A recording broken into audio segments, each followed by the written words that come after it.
Bon bah nickel. Bon, je vais commencer alors. Tout d'abord, merci de m'avoir invité pour présenter Decathlon, le développement durable et le Green IT, qui est un sujet qui est bien adressé chez nous. Je ne sais pas trop votre niveau de maturité à ce niveau-là, mais l'objectif c'est d'essayer de vous présenter un maximum ces sujets de développement durable et Green IT. Alors, donc moi je suis Julien Gontier, j'ai 37 ans. Ça fait 13 ans que je travaille chez Decathlon. J'ai un parcours plutôt côté informatique. J'ai fait des études d'informatique. J'ai ensuite fait du développement chez Decathlon. J'ai été chef de projet et ensuite DSI dans une filiale de Decathlon. J'ai depuis 2 ans eu l'opportunité d'accéder à un poste, une création de poste chez Decathlon. Parce qu'il y a eu un changement d'état d'esprit, un changement de mindset. Decathlon s'est mis en ordre de bataille sur la partie développement durable. Et donc il y a eu une création de poste sur un sujet qui liait l'informatique et le développement durable. D'accord. Donc j'ai 2 missions principales, qui est, donc j'en reparlerai un peu plus dans le détail par la suite. Mais les 2 missions principales, c'est le IT for Green. Donc IT for Green, c'est-à-dire digitaliser le développement durable, donc aider tout ce qui est rapport développement durable, tout ce qui est données en rapport, toutes les datas liées au développement durable, les rendre plus digitales et les rendre intégrables dans l'entreprise et utilisables dans l'entreprise. Le deuxième sujet, c'est un sujet que j'approfondirai dans la suite de la présentation, c'est le Green IT. C'est comment finalement rendre, c'est un peu l'inverse, c'est comment rendre l'informatique. Côté, c'est rendre le développement durable plus informatique, et donc c'est le IT for Green, et le Green IT, c'est rendre l'informatique plus durable. Donc voilà, donc j'ai 37 ans, j'ai 2 enfants, et puis au niveau, en tant que décathlonien, on peut aussi faire un peu de sport. Donc moi je suis triathlète, et après avoir eu beaucoup couru, là j'ai changé un peu de passion, je fais maintenant du triathlon depuis 3 ans. Voilà, maintenant je vais switcher sur la présentation. Comme ça vous m'avez vu, le principal après donc une présentation, un support de présentation qui va permettre aussi de vous donner quelques chiffres et ainsi de suite. Alors hop, je vous présente ça. Tac. Est-ce que tout est ok pour vous? Vous voyez bien la présentation? Bon bah nickel. Alors, je vais devoir vous présenter Decathlon. Là, c'est le premier magasin Decathlon qui a été créé en 1976 à Anglo. Et donc voilà, depuis, il y a eu un peu de chemin qui a été fait depuis 43 ans maintenant. Alors, le sommaire de ce que je vais vous présenter, donc, dans un premier lieu, une rapide présentation de Decathlon, qui est importante aussi pour la suite de la présentation du développement durable et ainsi de suite, pour comprendre un peu les enjeux et comment nous on réfléchit chez Decathlon. Donc comment les enjeux du développement durable, donc les enjeux globaux du développement durable, c'est plutôt côté mondial, comment on l'adresse chez Decathlon, ce développement durable, et après un focus plutôt sur la partie IT, donc les enjeux du Green IT et comment on les adresse chez Decathlon. Et puis après, on pourra échanger si vous avez des questions un peu plus voilà, sur le sujet. Je pense que les interactions, elles vont être peut-être un peu difficiles durant la présentation. Donc je vais la dérouler. Je vais essayer d'être le plus précis possible. N'hésitez pas à prendre le numéro du slide ou le nom de la slide pour vos questions. Comme ça, on pourra y revenir par la suite durant les questions-réponses. Alors, Decathlon, le sens de Decathlon. Donc ça, c'est vraiment l'ADN de Decathlon, c'est ce qui nous anime dans tous nos projets, dans tous les sujets qui peuvent être adressés chez Decathlon, et le sens vraiment de l'entreprise. Pour nous, c'est rendre durablement le plaisir et les bienfaits de la pratique du sport accessible au plus grand nombre. Donc ça, c'est tous les projets doivent aller vraiment dans ce sens-là. Et la petite fierté qui a été intégrée il y a quelques mois, il faut peu 6 mois, c'est le mot durable qui a été rajouté, sachant qu'avant c'était plutôt rendre le plaisir et les bienfaits de la pratique du support accessible. Le durablement a été rajouté, ce qui signifie que maintenant le développement durable n'est plus un sujet annexe, mais c'est un sujet qui est intégré vraiment dans l'ADN de Decathlon, et ce n'est plus une option.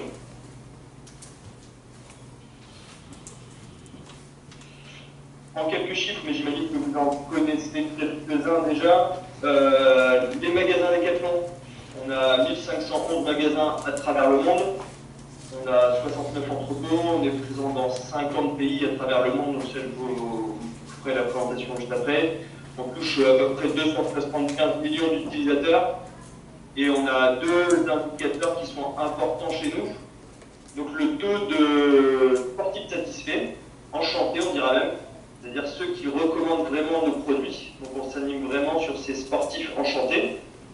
Et le deuxième sujet qu'on a aussi, c'est le nombre de le kilo d'équivalent CO2 par produit vendu. Ça, j'y reviendrai par la suite. Et c'est deux indicateurs qui sont un peu spécifiques à Decathlon, mais qui sont aujourd'hui dans les chiffres clés du board d'entreprise. En plus, il y a forcément la partie financière, donc avec un chiffre d'affaires de 11,3 milliards d'euros qui progresse chaque année. L'année dernière a été un peu plus compliquée, mais il y a toujours une progression par rapport à l'année dernière. Et puis c'est pareil, le nombre de coéquipiers qui ne cesse d'évoluer d'année en année. Donc on était à 82 000 l'année dernière, 96 000 cette année, et avec une parité qui est à peu près respectée, même si on n'est pas encore à 50-50. Donc au niveau de Decathlon dans le monde, on a bien donc l'ensemble des continents qui sont adressés. On a ouvert 12 pays l'année dernière et 168 magasins, dont le Canada, l'Australie, le Japon et ainsi de suite. Donc maintenant on a vraiment un maillage worldwide avec, on commence à s'implanter aussi en Afrique.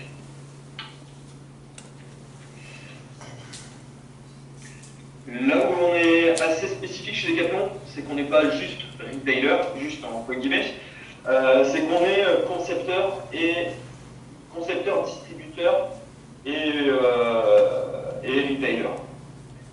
Donc pour ça, ça c'est toute finalement la chaîne de valeur de nos produits. Je vais vous expliquer assez rapidement sur comment on procède chez Decathlon. Dans un premier temps, pour créer un produit, on observe le sportif durant son usage.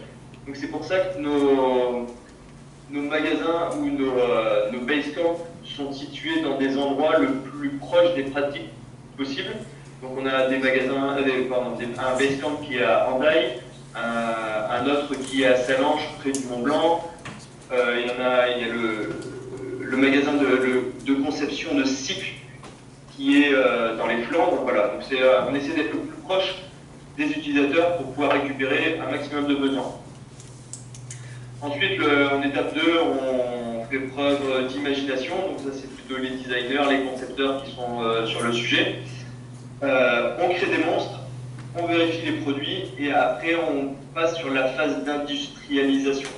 Donc on a très peu d'usines en propre Decathlon, mais on passe beaucoup par des fournisseurs externes qu'on va monitorer de manière assez musclée pour bien être en lien avec notre code de conduite sur la fabrication de nos produits. Et après, l'avantage aussi, c'est qu'on a toute la chaîne de distribution qui est intégrée. Et là où c'est très important chez nous, c'est les avis produits qui sont récupérés sur le site web, mais aussi à travers les magasins. Et tous les produits qui ont une note inférieure à 3, tous les produits Decathlon inférieurs à 3, sont supprimés du magasin. Donc ils ne sont plus normalement disponibles à la vente. Et l'objectif, c'est de repartir plutôt sur une phase de conception justement par rapport à ces avis négatifs pour le faire améliorer régulièrement. Voilà. pour la chaîne de valeur de nos produits. Bon, après, j'imagine que vous les connaissez pas mal. Ça, c'est nos produits phares, la tente de seconde, la catch pour jouer au foot n'importe où, le rollnet pour pouvoir faire du tennis de table n'importe où, et le easy breast afin de pouvoir faire du snorkeling de manière la plus simple possible. Donc chez Decathlon, on a chaque année une cérémonie qui récompense les innovations les plus disruptives. Ça s'appelle les Innovation Awards. Et c'est une grande cérémonie dans laquelle les produits sont challengés. Et il y a un vote qui est fait par le public et par les Decathloniens. Une spécificité aussi chez Decathlon, c'est la gestion des rôles chez nous. Donc l'objectif, c'est bien de diminuer les strates hiérarchiques, éviter d'être trop sur une notion de pyramide, de hiérarchie pyramidale, mais plutôt de penser différemment et de se dire que les rôles permettent de jouer plus proche de son terrain de jeu. Donc en fait, on va trouver 4 rôles différents. Le premier, c'est un rôle de ressource. L'objectif, c'est que chaque décathlonien soit ressource. Même le PDG, finalement, est une ressource chez Decathlon. On peut être ressource de un ou plusieurs projets. Et pour l'idée ces projets, donc on va dire le leader de projet, lui, a l'objectif de valider la création de valeur de son projet, de l'idée les ressources associées à ce projet-là, et c'est lui qui va s'assurer du bon fonctionnement de tout le projet. Donc on peut l'idée un ou plusieurs projets, et on est ressource de un ou plusieurs projets aussi. Au niveau, après on a quelque chose d'assez disruptif, c'est qu'on a des coachs chez Decathlon. C'est-à-dire qu'en plus du leader qui est plus la partie opérationnelle, individuelle, on a du coaching, donc on a formé des coachs chez Decathlon, donc des décathloniens sont devenus coachs et permettent de valoriser non pas le savoir-faire, mais bien le savoir-être. Donc si on a pas des soucis, mais si on a envie de s'améliorer sur certains savoir-être, on peut faire appel à un coach qui va nous faire poser les bonnes questions et qui va nous amener à s'améliorer sur ces savoir-être. Donc on n'a pas de coaching externe, mais on a bien du coaching interne, et tous les décathloniens peuvent faire appel à un coach qui a suivi une formation de coaching. Le dernier rôle, qui est un rôle qu'on avait peu avant, parce que Decathlon était quand même plutôt connu pour avoir des ressources ou bien des personnes assez jeunes dans l'entreprise. Là, on a essayé de changer un peu d'état d'esprit, donc on a bien le référent. Le référent, c'est bien la personne finalement qui a l'expertise sur son domaine. Donc, c'est-à-dire que le référent est reconnu par la communauté comme étant le spécialiste sur son domaine. Donc on peut finalement, grâce à ça, on va pouvoir avoir des personnes qui sont un peu plus anciennes sur leur métier et qui vont trouver aussi un terrain de jeu toujours agréable à travailler et qui vont pouvoir passer leur savoir à d'autres personnes. Voilà un peu pour les rôles chez Decathlon. Alors, si vous voulez plus d'informations sur l'ensemble de ces rôles, sur les chiffres, sur les processus, les innovations et tout ça chez Decathlon, moi, ce que je peux vous proposer, c'est tout ce qui est rapport extra-financier, dans lequel on détaille pas mal tous ces sujets un peu cross à uniquement la marge, le chiffre d'affaires et ainsi de suite. Donc là, il y a le site, sur le site développement durable, vous retrouverez les différents rapports avec tous ces sujets qui sont adressés. Hop. Alors, les enjeux de développement durable, là je vais vous faire un focus un peu monde. Premier constat, il va être peut-être un peu alarmant, mais ça fait état aussi de la situation actuelle et pourquoi le développement durable a été créé. Donc en 2015, il y a les, je ne sais pas si vous connaissez un peu ça ou pas du tout, s'il y a un niveau de maturité correct ou pas là-dessus, mais je vais vous refaire un peu un focus. Donc en 2015, les Nations Unies se sont regroupées et ont défini un programme de développement durable articulé autour de 17 objectifs. Alors, ces objectifs-là ont pour, en quelque sorte, but de sauver le monde, en quelque sorte. Entre guillemets, bien sûr. Mais c'est des objectifs qui sont assez larges, qui vont aussi bien de diminuer la pauvreté que d'améliorer les infrastructures, que de protéger les écosystèmes, la vie terrestre, la vie aquatique, et travailler aussi sur les produits responsables. Donc c'est des objectifs très larges, et quand on parle de développement durable, on fait un focus sur certains points. Par exemple, chez Decathlon, on va travailler 4-5 objectifs de développement durable des Nations Unies. On ne pourra pas aller sur 100% des objectifs, mais on va essayer de faire un focus et on va se dire, nous, en tant qu'entreprise, on a ces enjeux à adresser et on va les reporter sur la partie extra-financière.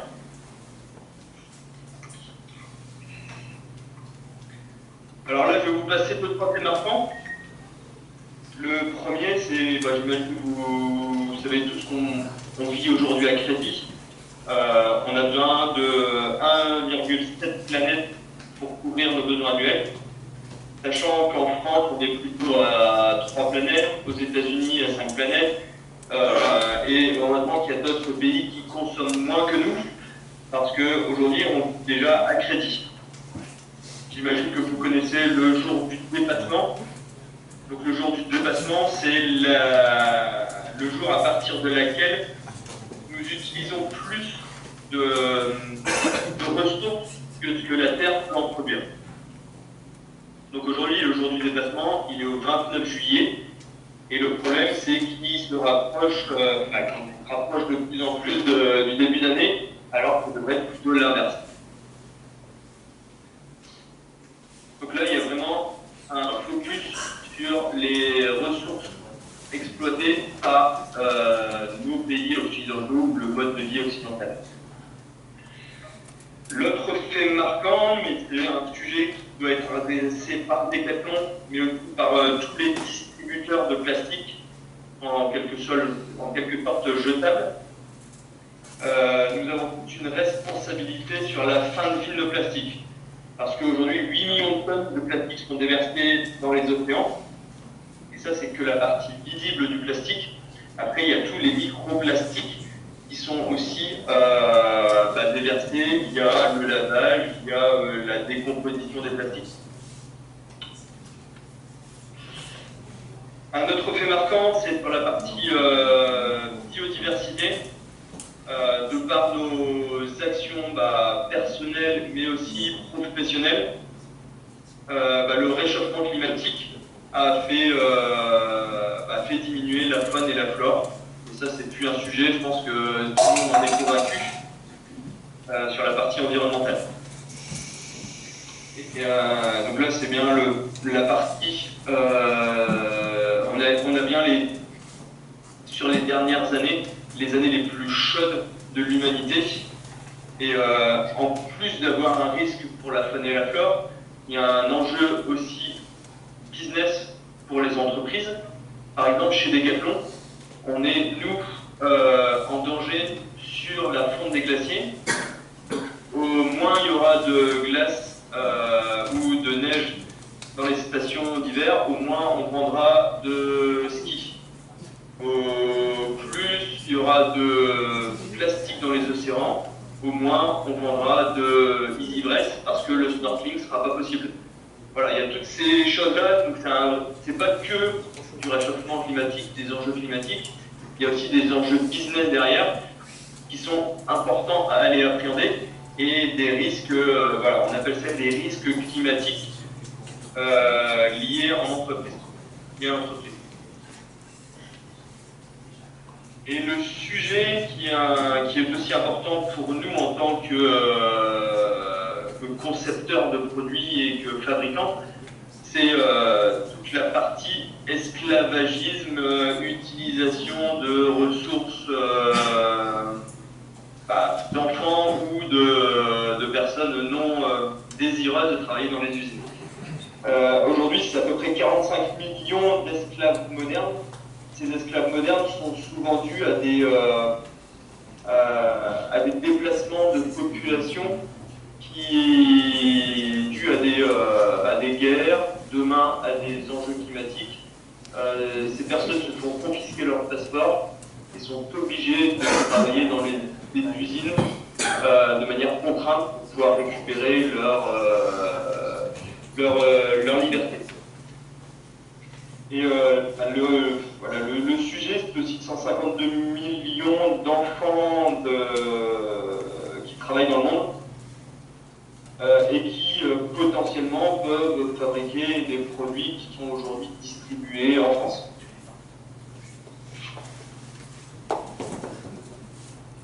Alors, et le sujet, c'est qu'est-ce que l'on peut faire par rapport à tout ça. Donc là, il y a un constat un peu alarmant. Un peu anxiogène. L'objectif, c'est comment nous, entreprise, comment Decathlon adresse ces sujets-là.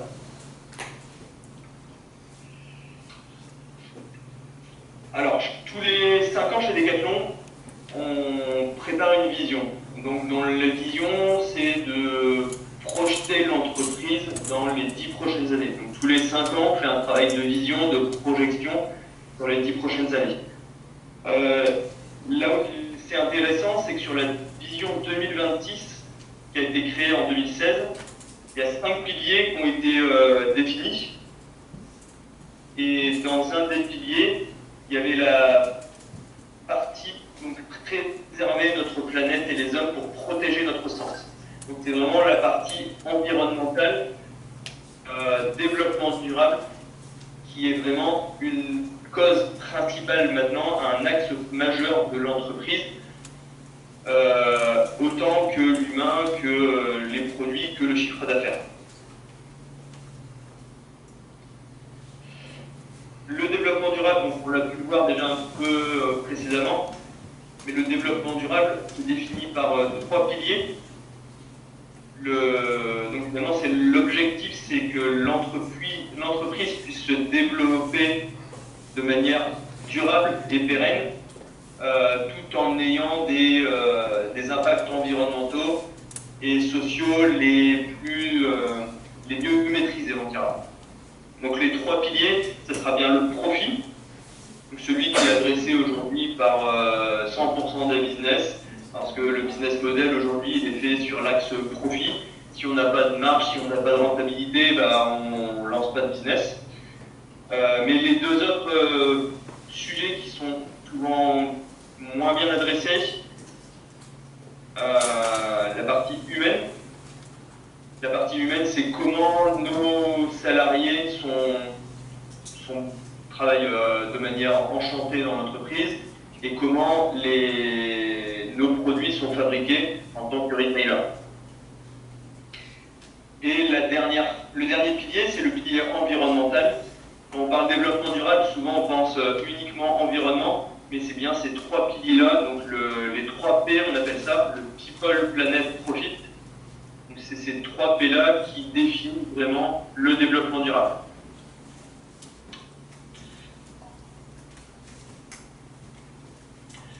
Donc sur ces 3 KPI de l'entreprise, dans les dernières années, comme tous les business models un peu standards, on travaillait énormément le financier.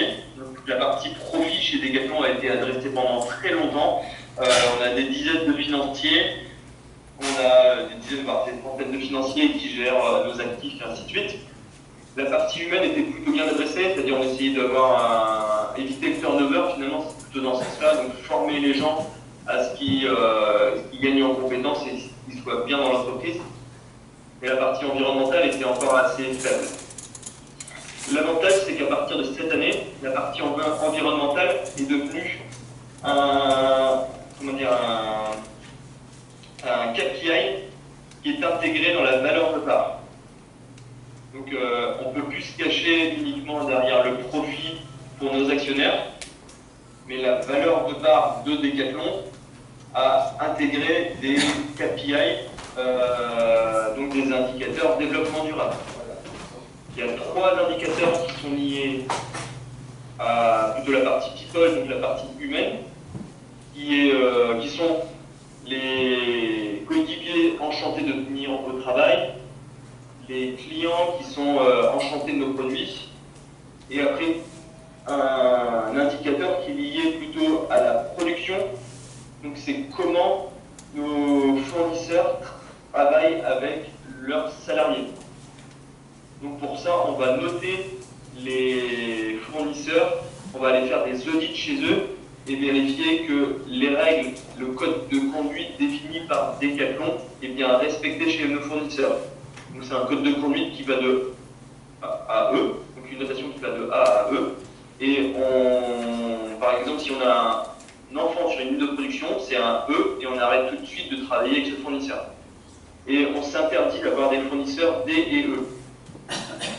Donc les notations, donc l'objectif c'est d'avoir un maximum de fournisseurs qui sont notés A, B ou C.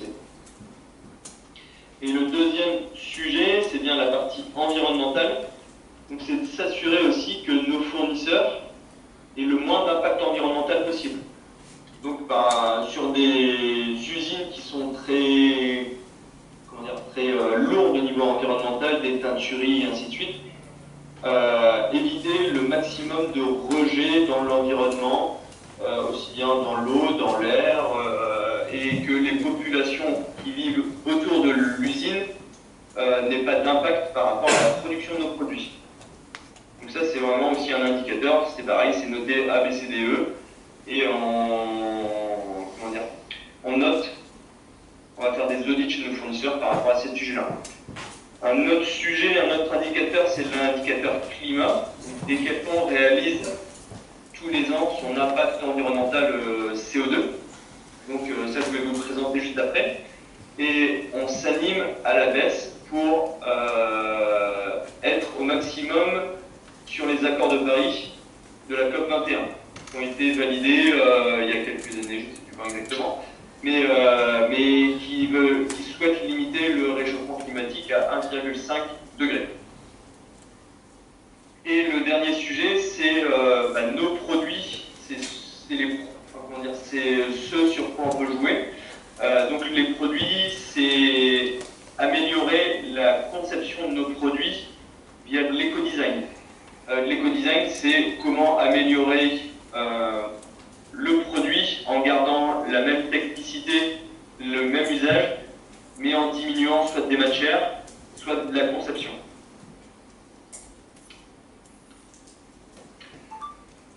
Alors, l'empreinte carbone, donc ça c'est ce qui est réalisé tous les ans. Donc en 2007, on était à 7 millions de tonnes. En 2008, on était à 8 millions de tonnes et ainsi de suite. Et on a essayé de modéliser notre empreinte carbone si on ne faisait rien, donc si on avait une croissance toujours exponentielle.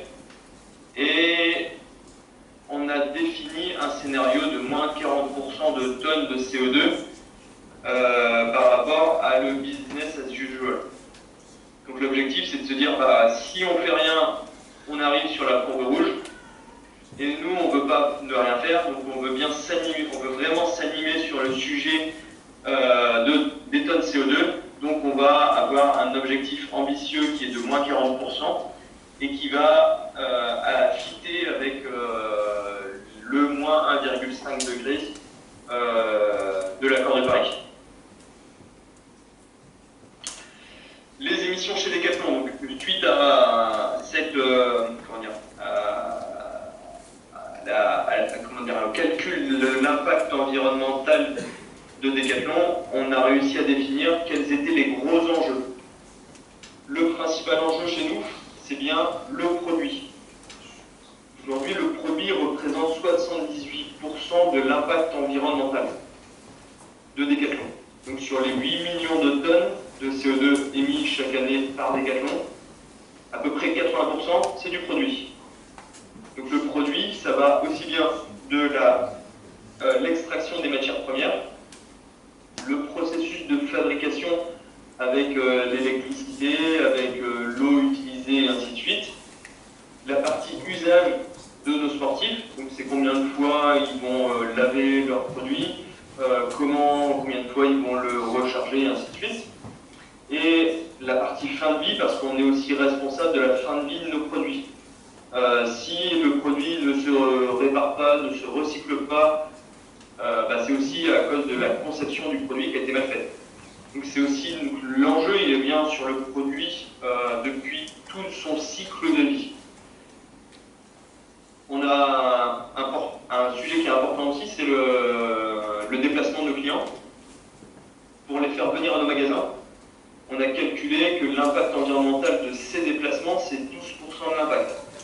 Parce que si le magasin Decathlon est en centre-ville, il a forcément moins d'impact que s'il est dans une zone commerciale où les gens sont obligés de venir en voiture. Après, il y a des notions qui sont un peu plus fines, mais le transport de produits pour lequel on dit c'est des produits qui viennent de Chine, c'est très important. Finalement, c'est pas le sujet le plus important à adresser. C'est un sujet qui est important, forcément 4% de 8 millions de tonnes, c'est pas négligeable, mais c'est pas le sujet le plus important par rapport au produit. Et après, il y a toute la partie déplacement des coéquipiers et tout ce qui est site, donc c'est utilisation, consommation d'énergie, construction des sites et déchets liés à ces sites.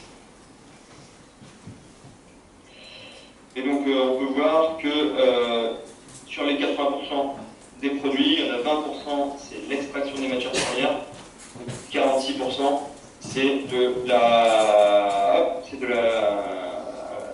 production vraiment.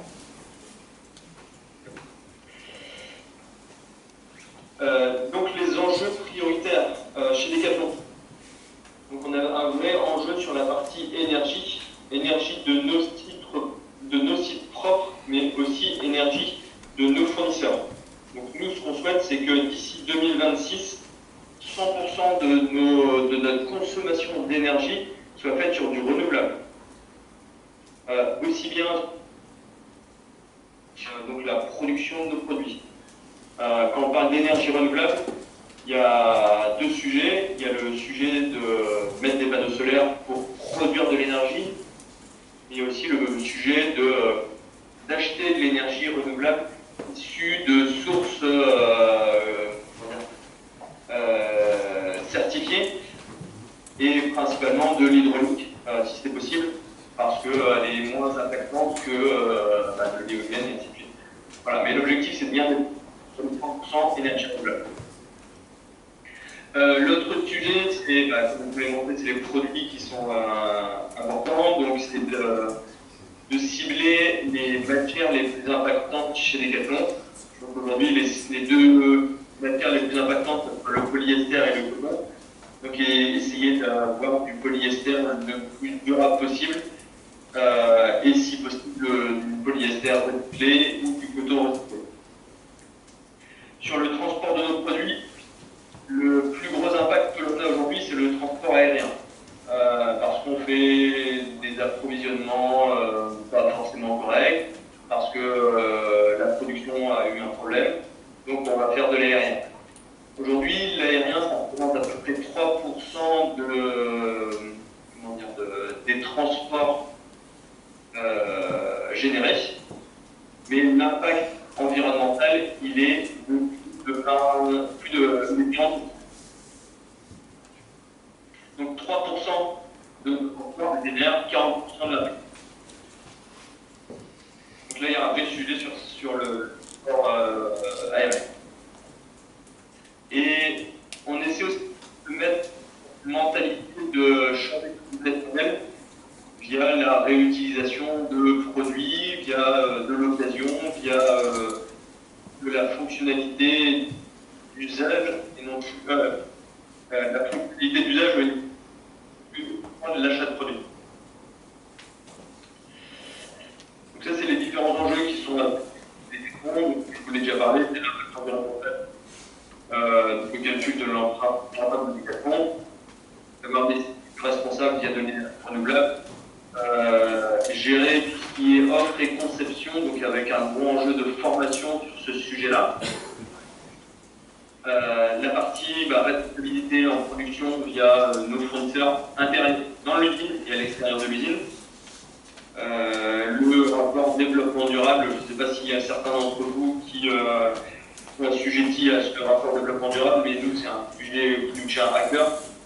C'est un des seuls moyens de refléter les actions concrètes qui sont faites chez Decathlon, et pour nous, c'est une fierté. Alors, par exemple, en France, il y a trois sujets qui ont été, trois gros sujets prioritaires en France. C'est là, ce que vous avez parlé, c'est les énergies renouvelables. On a une ambition de 100% énergie renouvelable d'achat et de production. Et l'objectif en 2028, c'est de produire 50% de ce que nous consommons. Donc on est bien en France sur 50% d'énergie renouvelable. Comme des panneaux solaires, des éoliennes et ainsi de suite. Il y a un vrai sujet d'énergie renouvelable pour alimenter nos magasins. Après, il y a la partie transport entre nos entrepôts et magasins. Donc, comment optimiser le transport pour diminuer l'impact via des camions plus remplis, pour éviter des navettes, via des meilleurs appros et ainsi de suite. Il y a un sujet sur le transport en magasin. Le dernier enjeu prioritaire, c'est l'occasion. Aujourd'hui, chez Decathlon, on vend beaucoup de produits neufs. On les répare un petit peu, mais par contre, le Trocathlon, comme on le connaît aujourd'hui, qui est plutôt un événement que vous connaissez peut-être, qui est plutôt un événement ponctuel, 1 à 2 fois dans l'année, l'objectif c'est de l'accompagner plus concrètement dans le magasin, pour que ce soit un choix entre un produit neuf et un produit d'occasion. Que ce soit plus une obligation d'acheter du produit neuf, mais que l'occasion devienne une des possibilités pour le client, pour diminuer justement cet impact. Là, c'est pour vous présenter un peu l'éco-conception sur les différents sujets entre l'économie d'usage et l'économie de fonctionnalité. Donc l'éco-conception, elle va décliner en 3 phases. La première, c'est améliorer les matières ou les composants d'un produit. Par exemple, on va avoir une matière qui est plus recyclée, on va avoir un produit qui est moins impactant. C'est une première phase d'éco-conception des produits. La deuxième phase, modifier l'usage légèrement du produit. Donc, par exemple, sur Cristalline, on a mis des bouchons qui s'ouvrent automatiquement. Et il y avait un impact environnemental qui était non négligeable sur le bouchon. Donc c'est plutôt des nouvelles fonctions, des nouvelles technologies. Donc penser non pas uniquement à la matière, mais penser la fonction ou la technologie du produit. Après, c'est de se dire, est-ce que c'est pas mieux d'avoir une gourde à la place d'une bouteille. Et l'éco-innovation, qui va dans le sens de l'éco-conception, c'est plutôt l'économie de la fonctionnalité. On a un exemple, nous, c'est à Monaco, où un vendeur en avait marre de vendre des bouteilles dans le magasin. Donc il s'est dit, je vais retirer toutes les bouteilles qui sont dans mon rayon, et à la place de mettre des bouteilles, je vais plutôt mettre des gourdes avec une fontaine à eau. Donc une fois que la fontaine à eau était en accès libre, et les gens pouvaient remplir leurs gourdes qu'ils achetaient donc, en magasin, et repartaient avec finalement la fonctionnalité, c'était bien d'avoir un récipient en plein d'eau. Il l'a adressé de manière différente, avec une réutilisation du produit qui était multiplié par rapport à un produit à usage unique. Julien, on va juste commencer à être short en timing. Si on peut essayer d'accélérer de façon à laisser du temps aux questions à la fin. Ok, ça marche. Donc là, j'avais fini sur la partie développement durable de Decathlon. Ok. Donc là, j'abordais le sujet plutôt Green IT. Okay. Donc le sujet Green IT, l'informatique c'est fantastique, Mais quand on voit des décharges à ciel ouvert de ce type-là, on se rend compte que tout ce qui est un peu l'informatique un peu très classe, on y est loin, on en est loin là maintenant, dans les décharges à ciel ouvert qu'on peut avoir en Afrique. Donc sachant que c'est dans les entreprises souvent un énorme sujet, la transformation digitale, le big data, l'intelligence artificielle et tout ça, il faut avoir à l'état d'esprit qu'à la fin ça se termine quand même comme ça. Quels sont les enjeux globaux sur la partie Green IT? L'impact du numérique aujourd'hui, il devient important. Donc la dernière étude mondiale qui a été réalisée avec l'ensemble des équipements informatiques mondiaux, ça fait apparaître une situation qui est bien plus importante que les précédentes études qui donnaient un impact numérique de 2-3% de l'électricité consommée au niveau mondial. Aujourd'hui, on est plutôt sur du 6% de l'électricité mondiale consommée par l'informatique en 2018. Donc la consommation en 2010, elle était de 4%, de 6% en 2018, et il y a une projection à peu près à 8% en 2025. Et forcément, les consommations électriques vont de pair avec les consommations CO2. Donc la courbe de consommation des gaz à effet de serre, elle croît de manière exponentielle. Et ce qu'il faut savoir aussi, c'est que l'informatique, aujourd'hui, c'est 4% de l'impact des émissions de gaz à effet de serre rejetées dans l'air, et c'est supérieur aux émissions des transports aériens mondiaux.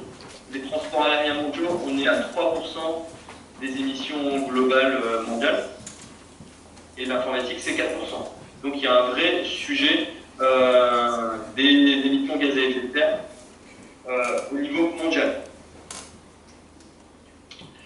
En plus des enjeux uniquement environnementaux, il y a des enjeux sociaux liés au numérique. Finalement, sur toute la chaîne de valeur des produits informatiques, il y a des enjeux sociaux qui sont importants. Depuis les mines du Congo, où l'extraction des matières premières est faite par des enfants, qui génèrent aussi des conflits armés avec des enfants par des conflits armés.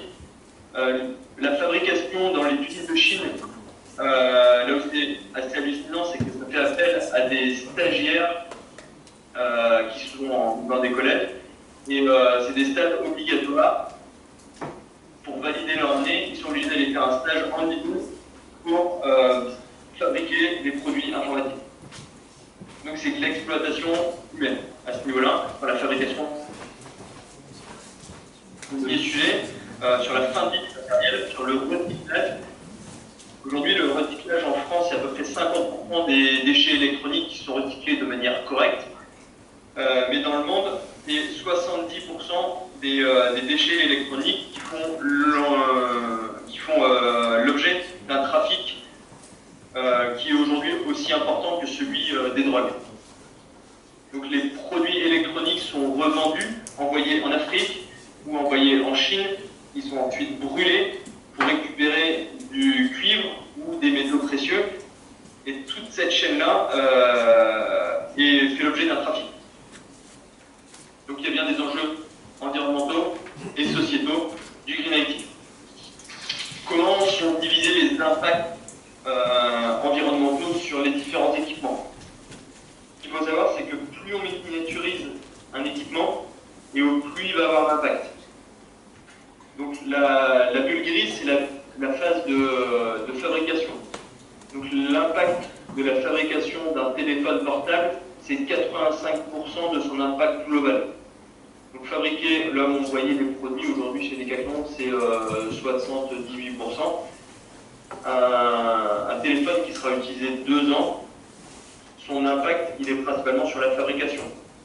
Un ordinateur, c'est 75%. Et plus, finalement, on fait durer longtemps, on a une durée de vie longue de l'équipement, et au plus l'impact va se transférer sur l'utilisation qui est la bulle verte. Le deuxième sujet sur les impacts, donc il y avait bien la partie équipement qui est très importante. Le deuxième sujet, c'est aussi la partie transport des données. Parce que transporter une donnée, ça nécessite des équipements qui peuvent être lourds. Ça demande des routeurs, des serveurs, des switches et ainsi de suite.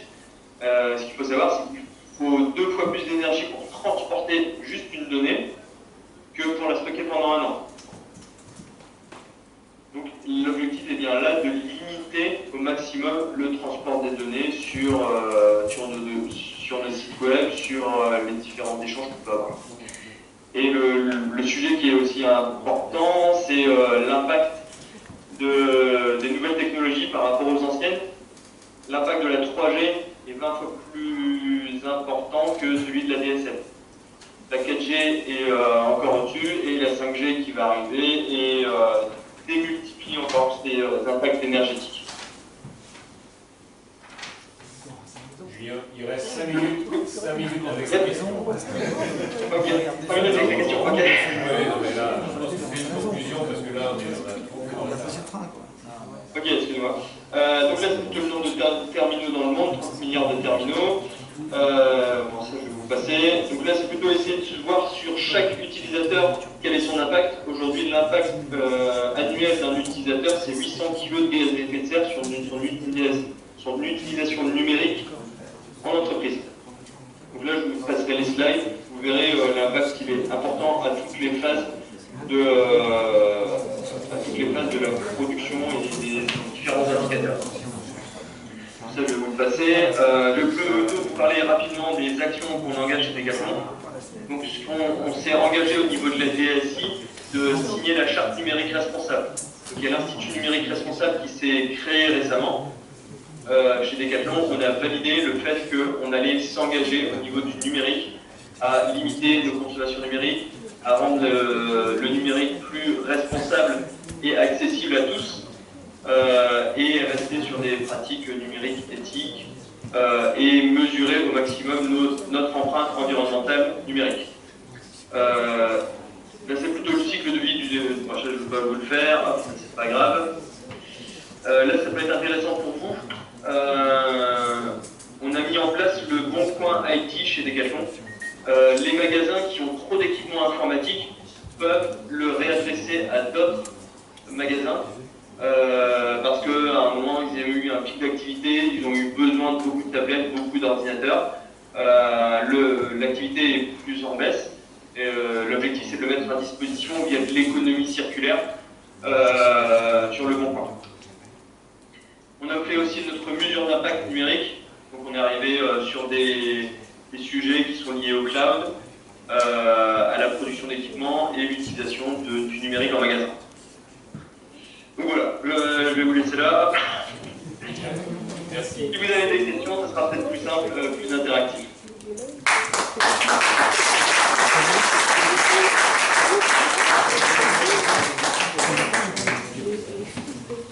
Une ou deux questions si vous en avez pour Julien. Et réponse courte.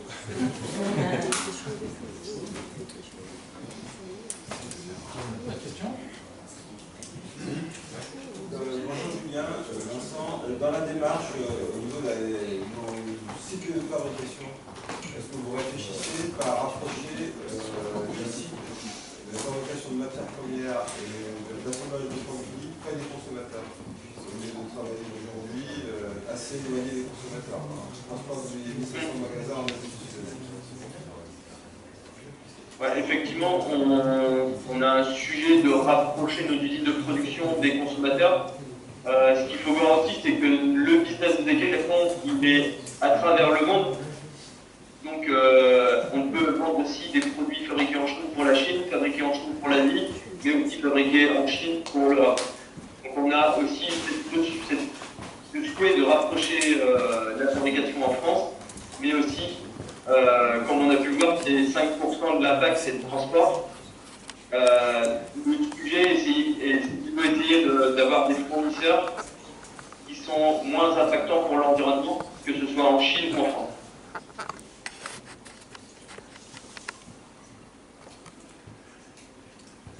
j'aurais une question. Parle fort, Alain, Pardon, parce que le PC. comment vous vous projetez pour passer d'un monde du jetable, de l'obsolescence programmée, à un monde du durable? Alors ça, c'est un vrai sujet chez nous. Vous avez 4 heures. À aller l'adresser par le magasin, parce que en 40 ans, on s'est forgé quand même à un monde où on vendait du produit neuf, du produit jetable. Et l'objectif, c'est bien de repenser le business model de Decathlon. Donc là, on a relancé un processus de vision où la partie durable, développement durable, est bien intégrée au cœur de ce sujet. Et de se dire comment on fait pour polluer le moins possible via, comme on a pu vous présenter, l'occasion, via de l'économie de fonctionnalité au lieu d'avoir de l'économie d'usage, rapprocher, peut-être faire de la location, on réfléchit plein de sujets différents, mais qui ne sont pas simples à adresser parce qu'aujourd'hui le retail est plutôt orienté je vends du produit neuf, je vends du produit neuf, et après l'utilisateur le jette. Oui, alors, on peut avoir du produit neuf, mais qui n'est pas du jetable, c'est-à-dire du produit qui est pérenne, durable. Et alors, j'ai reposé l'autre question, comment vous faites pour passer du durable à la politique de gratuit, de zéro prix, de low cost et de pas cher? Alors pour ça, c'est bien la partie conception qui est intéressante à aller travailler, parce que finalement, la conception, de par la matière, si le produit il est entièrement collé et que les matières ne sont pas recyclables entre elles, finalement le produit va être jeté. Par contre, si toutes les matières sont recyclables, dans ce cas-là, on peut retravailler sur la recyclabilité du produit, ou si c'est des matières qui sont plutôt sur du compostable, du décomposable, dans ce cas-là, on peut travailler des matières qui, sur la fin de vie, auront un impact négligeable sur l'environnement. Je ne sais pas si ça répond à la question ou pas. Oui, si, ça l'oriente. Moi, Julien, j'ai juste une dernière question, puis on va se quitter là-dessus. C'est savoir dans quelle mesure toute cette démarche de développement durable a un impact sur l'engagement des collaborateurs. Est-ce que vous le mesurez? Est-ce qu'aujourd'hui, vous avez des gens qui sont plus fidèles à l'enseigne, moins de turnover parce qu'ils s'y retrouvent dans ce modèle ou pas? Ouais, donc il y a deux sujets. C'est en interne, chaque projet maintenant doit avoir cette notion de développement durable intégrée. Et deuxièmement, c'est un sujet parce qu'aujourd'hui on vend des produits pas chers. Le sac à dos à 3 €, on dit c'est des enfants qui le fabriquent sur des lignes de production. Donc nous, le sujet du développement durable là, c'est bien de s'assurer qu'il n'y ait pas d'enfants, que ce qu'on dit est bien ce qu'on fait, et de s'assurer aussi de mettre en avant les bonnes pratiques qu'on peut mettre en place chez nos fournisseurs pour s'assurer du bon prix, mais aussi de la bonne qualité de travail. Donc ça, on essaie. Aujourd'hui, on est encore un peu frileux du greenwashing qu'on peut faire avec nos clients, mais d'après les quelques sondages qu'on a pu faire, ça devient un enjeu qui est important pour nos clients. Ok, ça marche. Merci.